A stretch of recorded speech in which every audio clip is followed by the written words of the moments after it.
Pai do Senhor, estamos aqui se conectando aqui, um pouco atrasado.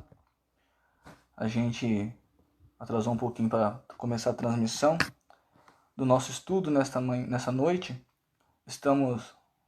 Agora está um pouco correria para mim aqui. Estou com uma criancinha, um bebê dentro de casa e a gente está tentando se organizar aqui para assim fazer as coisas melhores, né? Mas Deus é bom e a sua misericórdia dura para sempre, né? Quero cumprimentar os irmãos que estão nos assistindo com a gloriosa paz do Senhor. Nesta noite eu quero trazer um estudo bíblico sobre perseverando na fé, né? A perseverar na fé, para que nós possamos perseverar na fé.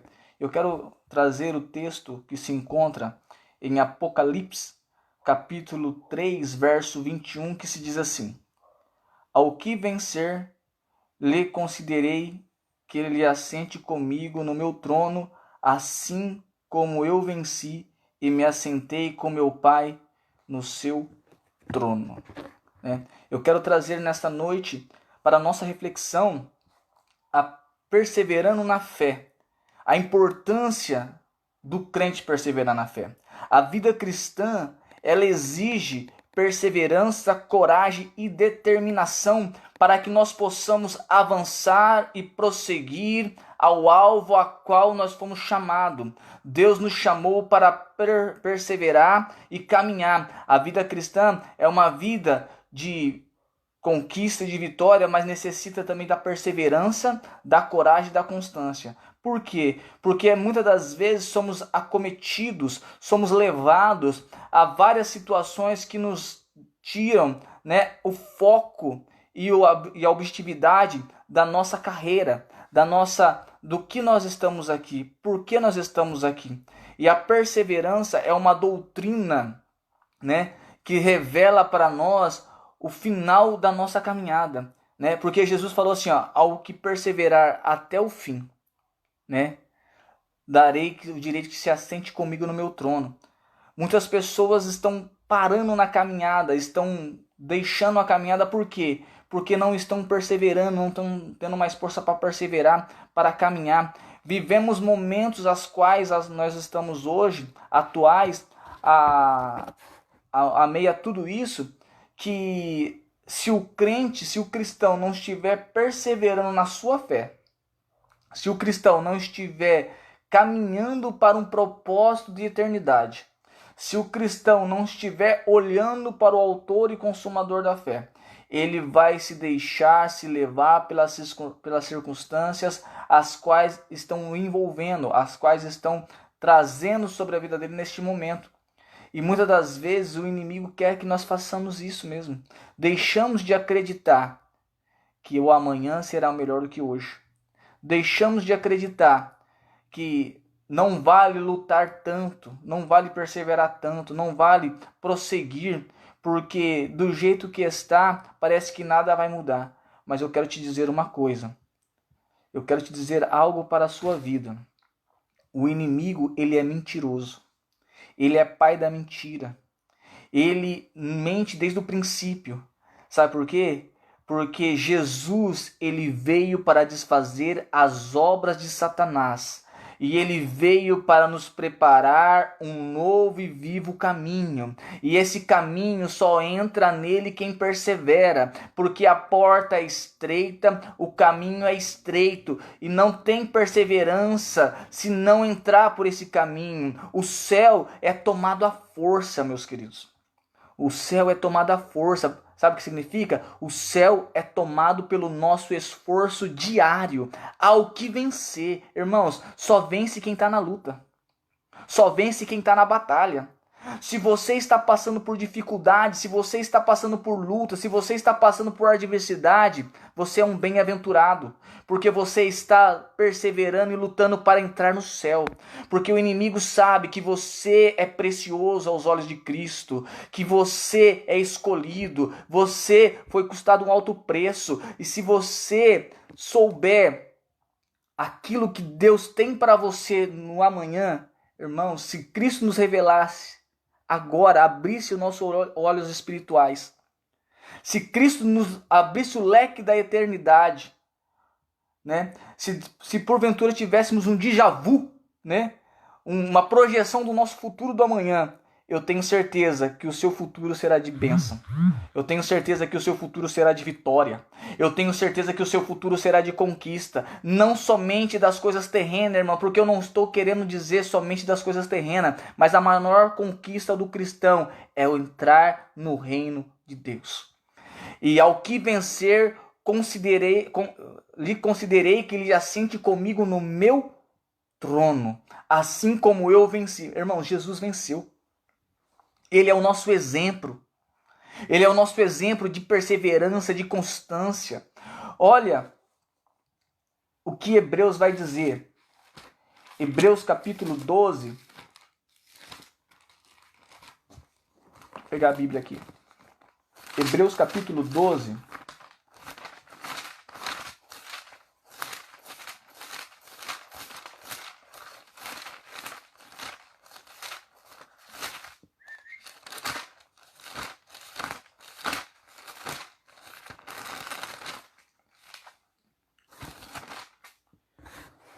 Hebreus capítulo 12 fala assim, ó. Olhando para Jesus, autor e consumador da fé, a qual pelo gozo que lhe estava proposto, suportou a cruz, desprezando a afronta e assentou-se à destra de Deus. Olha, olhando para Jesus, Jesus ele venceu, ele suportou a afronta, ele suportou a cruz, o desprezo, a humilhação por minha vida e por sua vida. Ele foi até o fim, ele não desistiu, ele poderia de tudo, ele teria todos os motivos para desistir de você. Ele poderia ter todos os motivos para desistir de mim, mas ele foi fiel e foi fiel até o fim ao seu propósito, ao seu chamado. Sabe por quê? Porque você e eu somos preciosos aos olhos dele. Jesus, ele veio neste mundo como homem. Ele era 100% Deus e 100% homem. Ele sentia as mesmas vontades que você sente. Ele foi tentado nas mesmas tentações que você foi tentado, mas em tudo ele não pecou. Sabe por quê? Para que ele possa socorrer hoje nós que somos tentados. Irmãos, a tentação não quer dizer que nós estamos no pecado. Não, a tentação quer dizer que o inimigo está querendo nos seduzir para cair. A tentação não é pecado. Pecado é cedê-la à tentação.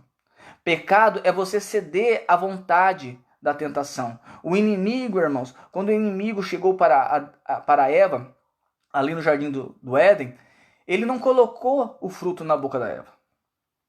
Ele apenas a seduziu, a instruiu, a levou.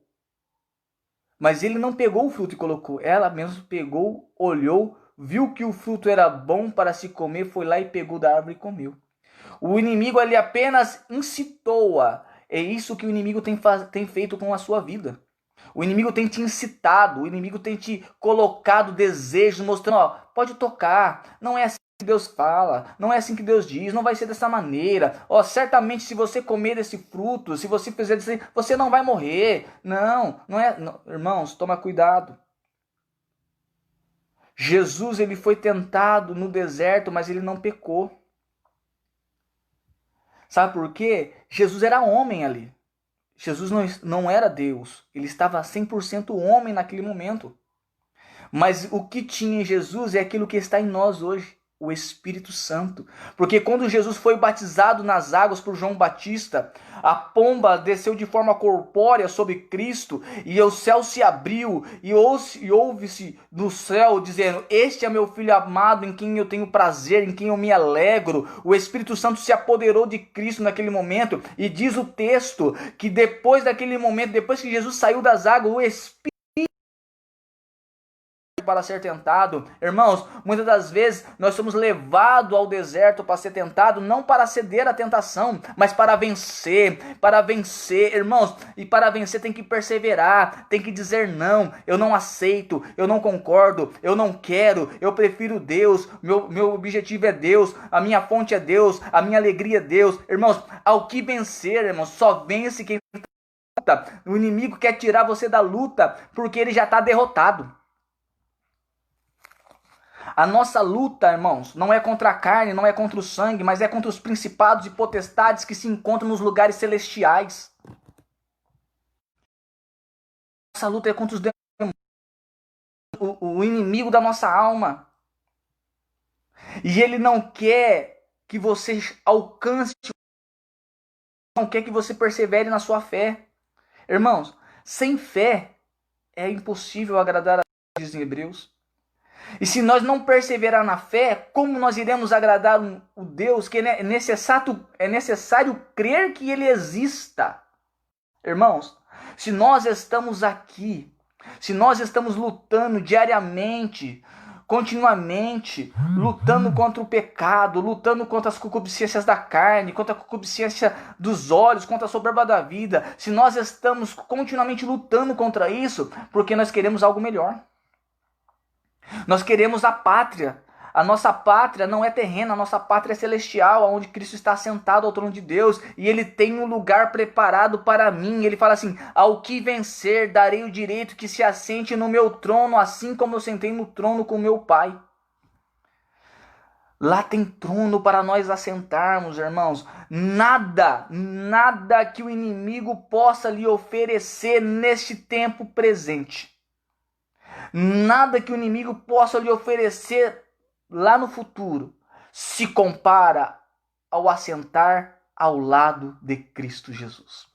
Nada se compara a nós atravessarmos os céus dos céus, as galáxias das galáxias, e romper entre as nuvens, entre os ares, e entrar na dimensão da eternidade, encontrar o Pai, encontrar o Filho, encontrar o Espírito Santo, encontrar os homens e mulheres de fé que perseveraram até o fim, para que nós possamos nos assentar junto com Ele e reinar com Ele em glória. Nada, irmãos, nada se compare àquilo que está reservado para nós lá na eternidade. E eu quero te dizer uma coisa: por que você está desanimado? Por que você pensa em parar? Por que você pensa em desistir? Olha para Jesus. Ele suportou tudo. Ele suportou a humilhação, suportou a perseguição, suportou a afronta. Ele suportou a calúnia. Ele suportou o desprezo.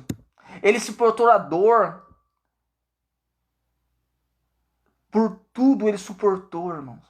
Porque ele fala aqui, ó, Hebreus 12, 3. Pelo gozo que ele estava proposto. Olha, o autor e consumador da nossa fé. Jesus, ele é o autor. Ele escreveu no céu. Na terra, na cruz, ele consumou a nossa fé.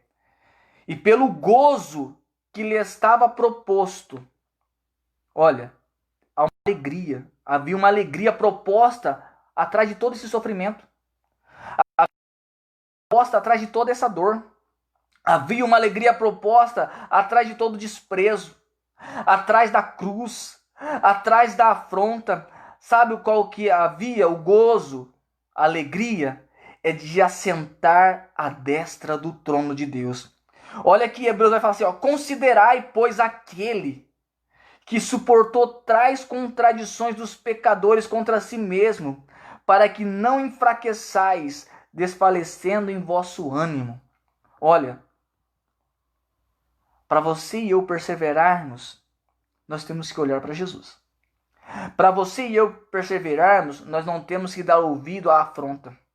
Nós não devemos dar ouvido ao disse-me-disse. Ah, você não é bom, você não é melhor. Não devemos dar ouvido a isso. Não. Nós devemos suportar, porque há um gozo preparado para nós. Estava proposto um gozo para nós, está proposto. Nós não devemos olhar, considerar aquele que suportou, irmão. Jesus suportou a indiferença. Jesus suportou a rejeição. Jesus suportou como que eu posso dizer? A ingratidão. Jesus suportou a falta de consideração. Jesus suportou tudo, irmãos, porque ele não estava olhando para as circunstâncias aqui, ele estava olhando para as circunstâncias que eu aguardava no céu. Irmãos, não importa o que falem, não importa o que dizem, não importa o que estão fazendo, não importa o que estão tramando, não importa o que estão armando, o que é importante é que Jesus está com você, Jesus está comigo, te fortalecendo, dizendo: filho, não temas, filha, não temas, sou eu que te esforço, sou eu que te ajudo, sou eu que te sustento com a minha destra poderosa, tão somente persevere, acredite, prossigue, vai avante, vai militante, vai confiante, que eu sou aquele que faço e desfaço todo o embaraço. Eu sou aquele que... Nós vivemos a salvação do agora e do ainda não. Pastor, eu não estou entendendo o que você está querendo dizer. Nós vivemos a salvação do agora porque nós vivemos pela fé. Então nós acreditamos que pela fé nós somos salvos. Mas o ainda não, porque ainda não foi consumado a nossa salvação plena, a plenitude da nossa salvação. Por isso que Abacuque diz que o justo vive pela fé. Ele vive pela fé. E se a alma, em Hebreus fala, se a alma desse se recuar, Deus não tem prazer nele. Você já parou para pensar, irmãos? Que o justo vive pela fé. E se ele recuar na fé, Deus não tem prazer nele. Porque em Hebreus vai dizer que sem fé é impossível agradar a Deus. Nós vivemos a salvação do agora, mas ainda não. Por quê? Porque temos a certeza que iremos ser salvos pela fé. E do ainda não, porque Cristo não se revelou na sua totalidade para garantir a libertação total, porque o último inimigo a ser vencido ainda é a morte. Ainda a morte opera. Então, irmãos, ainda não aconteceu o arrebatamento da igreja. Ainda nós estamos vivendo aqui. Então, nós estamos projetando a nossa salvação. Lógico, se nós perseverarmos, se nós prosseguirmos, se nós não desfalecermos no caminho. Porque se nós desfalecermos o nosso ânimo, irmãos, nós vamos parar. E Jesus não chamou você para estar parado, para estagnado ou para voltar para trás. Jesus chamou você para caminhar. Jesus falou assim: eu sou o caminho. O caminho aponta uma direção. Jesus falou assim: entra no caminho, entra sobre a minha vida. Eu vou te mostrar a direção. Irmãos, não é a direção que você quer, é a direção que Jesus vai te mostrar. Sabe por quê? Provérbios diz assim, que há caminho que para o homem parece ser bom, mas o final é caminho de morte. Mas o caminho que Cristo nos conduz é caminho de vida, é caminho de verdade e é caminho de abundância. Então, Ele é o caminho, Ele vai te apontar, Ele vai te levar, Ele vai te guiar, se você perseverar, se você prosseguir. Sabe por quê? Porque se nós não prosseguirmos, irmãos, não tem como nós avançarmos. Se nós não prosseguirmos, não tem como nós atravessarmos a linha de chegada. Paulo fala lá em Filipenses que uma coisa eu faço, eu tenho que deixar aquilo que me atrapalha. O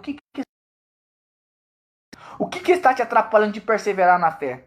O que de acreditar que as promessas de Deus na sua vida não vão acontecer?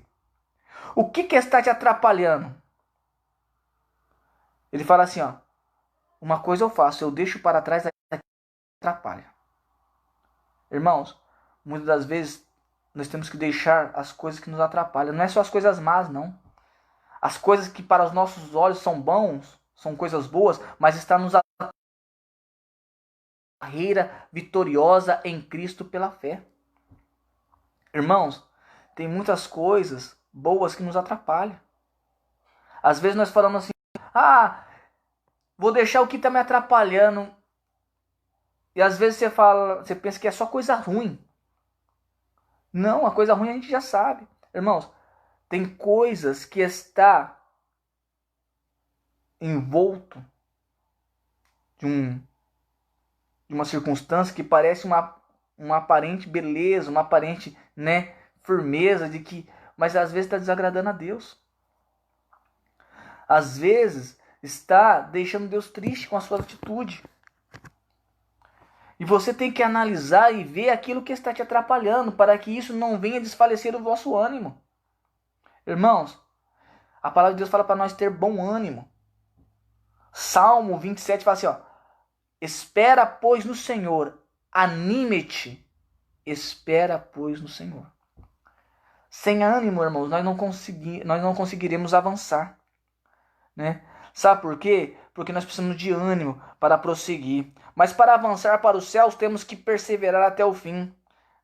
Olha aqui, o que diz, o que significado da perseverança. Significa, tem a ideia de constância, tem a ideia de paciência cristã em tempos de tentações, de aflições, de angústias, provações e provocações.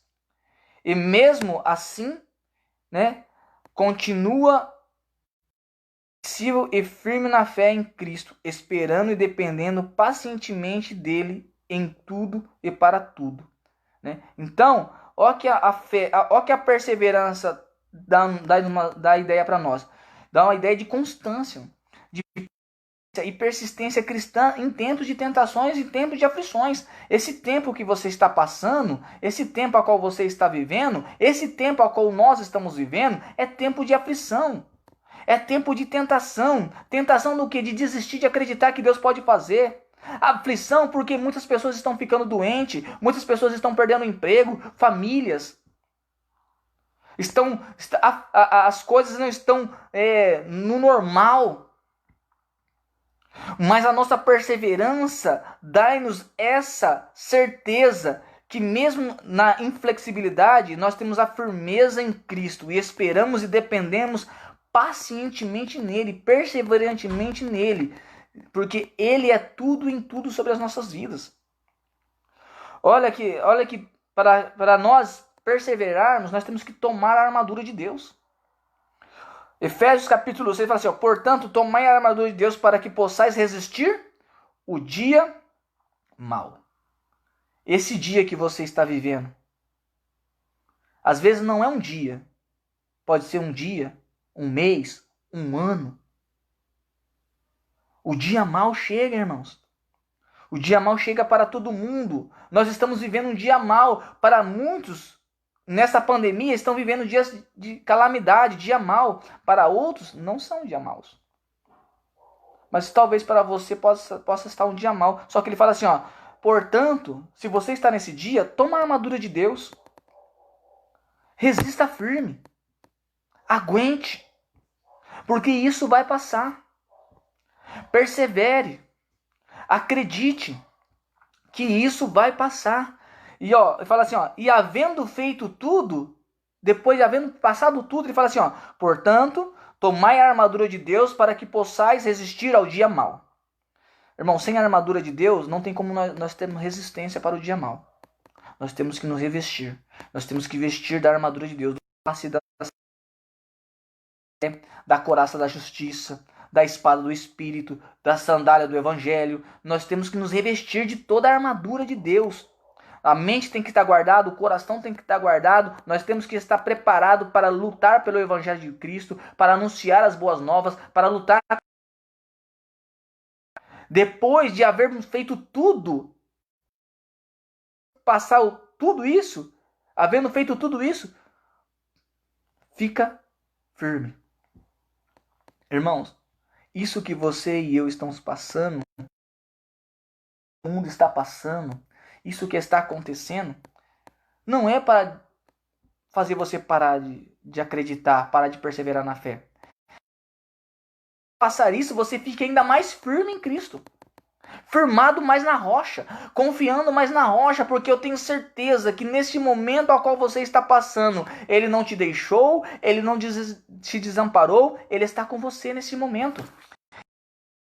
Circunstância, né? Então nós precisamos o quê? Nós precisamos revestir-nos. Para perseverarmos, nós precisamos revestir-nos da armadura de Deus, para resistir aos obstáculos, para resistir, né, a tudo aquilo que vem. Somos revestidos de Deus mediante a nossa fé. Precisamos de fé. Olha o que o apóstolo Pedro fala em 1 Pedro capítulo 1, verso 5.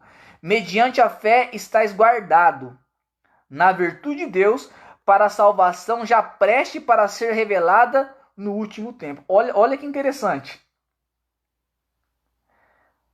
Que mediante a fé estáis guardado no poder de Deus para a salvação que já preste para se revelar no último tempo. Irmãos, perseverança, revestimento, fé, para que nós possamos ser guardados no poder de Deus, para a salvação, preste para se revelar agora, irmãos. Nós estamos vivendo, irmãos, eu não sei se você acredita. Eu não sei se você acredita, porque permeia dúvida em minha mente, muitas das vezes, em ver pessoas mais pensando na terra do que pensando no céu. Às vezes eu fico confuso com cristãos, cristãos que acha por tardio a volta de Cristo. Mas o que nós estamos vivendo hoje está prestes, a salvação de Deus está prestes para ser revelada nesse último momento. A salvação sua, a minha salvação, o nosso Redentor está prestes para ser revelado. A trombeta vai soar e os mortos ressuscitarão primeiro e nós que estamos vivos seremos arrebatados. Isso é uma promessa. Quando Jesus estava sendo elevado para os ares, no momento da sua ascensão ali no Monte das Oliveiras, com aproximadamente 500 irmãos, ele sendo assunto aos céus, todos os discípulos, os irmãos olhando para Jesus subindo, e eles olhando, e Jesus e as nuvens ocultaram a Jesus, e eles olhando para cima, os anjos falaram assim: por que estás olhando para cima, varões galileus? Não sabeis que o mesmo Jesus a qual vós veste subir, ele há de voltar novamente? Irmãos, é uma promessa, ele vai voltar. Quer você acredite, quer não, ele vai voltar. E por isso nós temos que estar revestido no poder de Deus, revestido com a nossa fé, acreditando que ele vai voltar. Olha aqui, ó, Satanás. Olha os inimigos que nós temos que enfrentar. Nós temos que enfrentar Satanás, o mundo, as concupiscências da carne, as concupiscências dos olhos, a soberba da vida. Quem querem nos tirar do caminho dos vencedores? Satanás, o mundo e as concupiscências, irmão. Essas concupiscências habitam dentro de você.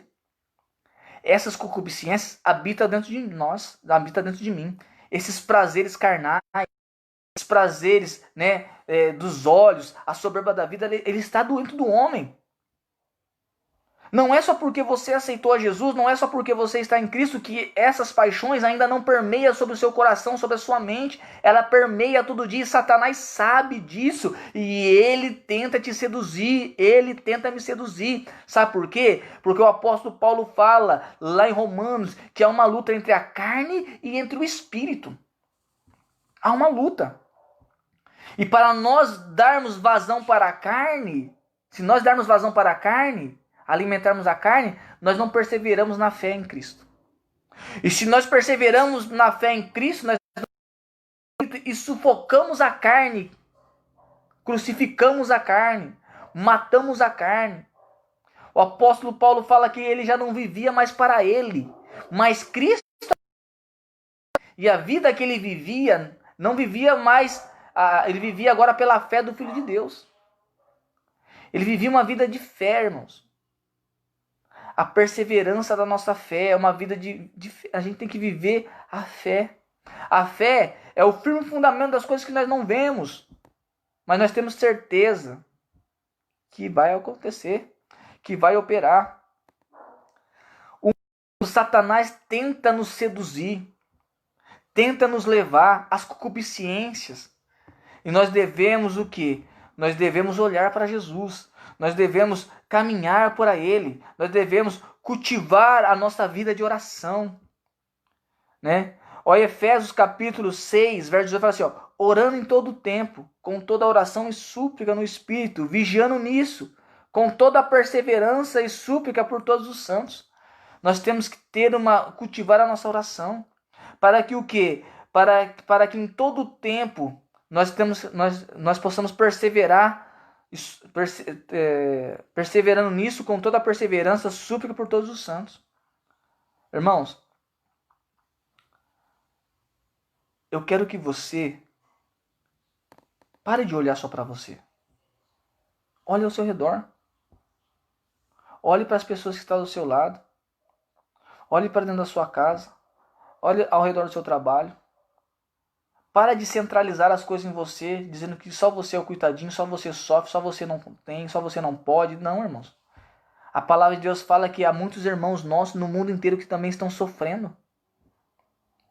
Você não é o último pacote da bolacha, você não, como se diz, né? Você não é o último gole da Coca-Cola, não. As pessoas também estão sofrendo ao seu redor. E nós temos que olhar mais também para o sofrimento dos outros. Carregar as cargas uns dos outros. Ajudar uns aos outros a perseverar. Judas fala que nós devemos arrebatar aqueles que estão indo para o inferno. Puxar com força, tirar. Nós temos que ir lá e buscar. Nós devemos amar, perdoar, ajudar. Não adianta a gente perseverar na fé se nós não amamos, se nós não perdoa, se nós não ajudamos uns aos outros, se nós olhamos somente para o nosso umbigo, para a nossa vontade. Não, é só eu. Irmãos, esse tempo atrás, eu não sei se vocês vão concordar comigo, mas eu vou dizer uma coisa. Eu sempre ouvi isso, a salvação é individual. Não, se preocupe comigo não, que a salvação é individual. Não, cuida da sua salvação, cuida da minha. Irmãos, quando Caim matou Abel, o que Deus falou para Caim? Caim, onde está Abel, seu irmão? Caim falou para Deus, sou eu, por acaso, guardador do meu irmão? Irmãos, temos responsabilidade uns com os outros. Temos que proteger uns aos outros. Deus ele não veio chamar um indivíduo, ele veio chamar a humanidade assim ao arrependimento. Às vezes, presta atenção no que eu quero te dizer agora. Dentro da casa, dentro da sua família, às vezes só você é cristão. Ou às vezes só as outras pessoas. E a pessoa fala, não, a salvação é individual, eu tenho que procurar a minha salvação, eu tenho que procurar dele. Não, de maneira nenhuma. Está firme em Cristo, você tem que orar para que Deus salve o seu filho. Você tem que orar para que Deus salve a sua filha. Você tem que orar para que Deus liberte o seu esposo. Você tem que orar para que você possa dizer, eu e minha casa serviremos. A salvação, irmãos, é uma responsabilidade nossa com a nossa família. Olha, quando Deus chamou a Noé, somente Noé era justo. A Bíblia não fala da mulher de Noé, nem dos genros de Noé e nem das filhas de Noé. Deus falou para Noé que somente ele era justo. Ele falou assim, Noé, prepara uma arca. Entra tu e tua família. Justo. Era Noé.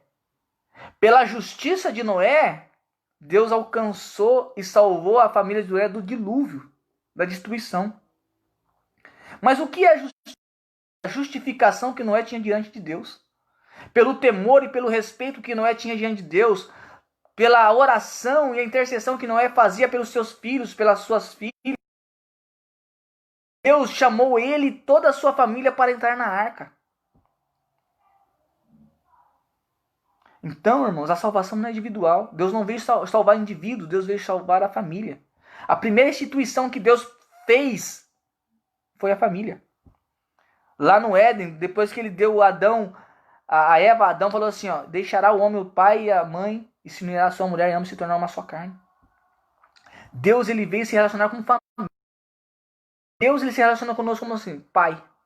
Jesus como filho. Família. Então Deus não veio chamar o indivíduo, Deus veio chamar a família ao arrependimento, mas temos que perseverar, temos que caminhar, temos que prosseguir. E isso nós só vamos desenvolver se nós cultivarmos a nossa oração. Se nós cultivarmos o momento de vigilância, constância e perseverança diante de Deus. Devemos desenvolver a dependência de Deus, irmãos. Devemos desenvolver a dependência em Deus. Olha o que fala Tessalonicenses, capítulo Tessalonicenses 5:1, 18 fala assim, ó: em tudo dai graça, porque esta é a vontade de Deus em Cristo Jesus para convosco. A vontade de Deus de Cristo Jesus para com você é que você e sua família sejam salva. A vontade de Deus de Cristo para convosco é que você vai, não desiste, não pare, né? Nós temos que desenvolver a dependência em Deus, né? Manter o coração e a mente sobre o escudo da fé. Precisamos ter esperança em Cristo e na eternidade, né? A esperança, precisamos ter esperança em Cristo e na eternidade. O crente precisa ficar firme em Cristo para resistir ao diabo.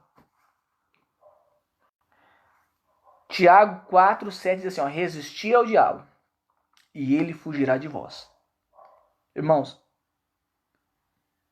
Deus, ele não fala para você lutar com o diabo. Ele fala para você resisti-lo. Aguentá-lo. Quem vai lutar com o diabo vai ser Cristo. Nós só vamos resistir. Quem luta em nosso favor não somos nós que lutamos, mas Deus luta por nós. Maior é o que está conosco do que aquele que está no mundo. É a nossa peleja. É Ele que luta contra as hostes espirituais da maldade nos lugares celestiais. É Ele que nos protege, é Ele que nos guarda. O Senhor não dorme nem tosqueneja. O Senhor é aquele que está te guardando. O seu objetivo é somente resistir. Resista. Resista às tentações, resista às seduções. Resista, guarda o coração. Irmãos, nós temos que guardar o nosso coração. Porque dele procede a saída da vida. É do nosso coração que procede. E nós precisamos pedir para o Senhor, Senhor, dai-me um coração igual ao teu. Um coração que ama, um coração que perdoa. Ensina-me a ser manso e humilde de coração, assim como tu és. Irmãos, é necessário a gente aprender com Cristo. É necessário Cristo, uma vida em Cristo, para que nós possamos brilhar a imagem de Cristo. Nós estamos seguros em Cristo. A nossa segurança em Cristo não é oriunda dos nossos pensamentos positivos e nem de uma mera expressão de otimismo. É antes uma presunção divina causada pela atuação do Espírito que está em sinergia com a fé no crente. Olha aqui. A esperança não está oriunda num pensamento positivo. Não está oriunda numa mera expressão de otimismo. Não. Mas ela é uma presunção íntima. É uma convicção íntima dentro do nosso coração, que é atuada pelo Espírito Santo que habita em nós, que dá uma sinergia com a nossa fé, uma engrenagem com a nossa fé, que nos acredita que nós estamos seguros em Deus. E é isso que eu quero deixar para você nessa noite. Eu quero que você persevere. Eu quero que você persista e insista. Não desista. Tenha coragem. Tenha determinação. Tenha fé. Tenha ousadia. Resista ao diabo. Não nada não tem, irmão, não tem motivo nenhum que faz nos parar, que nós possamos alegar a Deus de nós pararmos na fé. Não tem, irmãos. Não tem desculpa. Não tem desculpa que nós poderemos dar para Deus para falar que nós não temos força, não podemos, porque tá difícil a prova, tá difícil a luta. Não tem, irmãos. Porque a pessoa não me compreende, porque o esposo não me compreende, porque o meu pastor não me compreende. Não, mas Cristo te compreende. E Ele suportou tudo por você. Ele suportou tudo por mim. Então, nós não devemos fazer, irmãos, para as outras pessoas. Nós devemos fazer por aquele que nos amou. Nós devemos perseverar por aquele que nos amou e nos amou até o fim. Ele foi fiel até o fim, até a morte de cruz. Se você quer ter uma vida cristã, se você quer ter uma vida cristã de vitória, de conquista, tem que perseverar. Se você quer atravessar para a eternidade da glória celestial, junto com Jesus nos ares, assentar ao lado da destra ao sentar no trono junto com Cristo, você tem que perseverar. Porque é o que vencer. Se você não está lutando, não tem vitória. Se você está parado, você não vai sair do lugar. Se você está retrocedendo, você está recuando a sua fé. Mas se você está prosseguindo, você está caminhando para um alvo, para o prêmio da soberana vocação em Cristo Jesus. Que essa palavra fique no seu coração. Que Deus vos abençoe, que Deus vos guarde, que Deus vos proteja o seu coração e a sua mente. Porque o tempo, irmãos, é tempo de buscar. É tempo de nos colocarmos diante de Deus. A cada dia. Eu quero te dizer, quinta-feira agora os cultos, a partir de amanhã os cultos já começam a voltar à normalidade. E nós estaremos voltando com os nossos cultos, com nossos trabalhos a partir de quinta-feira. Né? Nós somos a Igreja Filadélfia, o Ministério de Bauru, que se encontra na rua, né, na Avenida Pedro Alves Castro, né, quadra 4, né, ali na vicinal, na avenida entre a Nova Bauru e a Vila São Paulo, em frente com o Doidão do Real. Né? Você é o meu convidado para estar lá um dia participando conosco, sentindo a presença de Deus, né? Adorando a Deus conosco, cultuando ao Deus, né, dos céus e da terra. Você é o meu convidado. Esta quinta-feira estaremos tendo o culto da vitória e domingo estaremos tendo o culto da família. Marca um dia na sua... Vai lá nos conhecer, que eu tenho certeza que você não vai sair de lá vazio. Deus tem algo para entregar na sua vida. Que Deus nos abençoe. Que Deus nos guarde. E tenha uma boa noite em Cristo Jesus. Amém.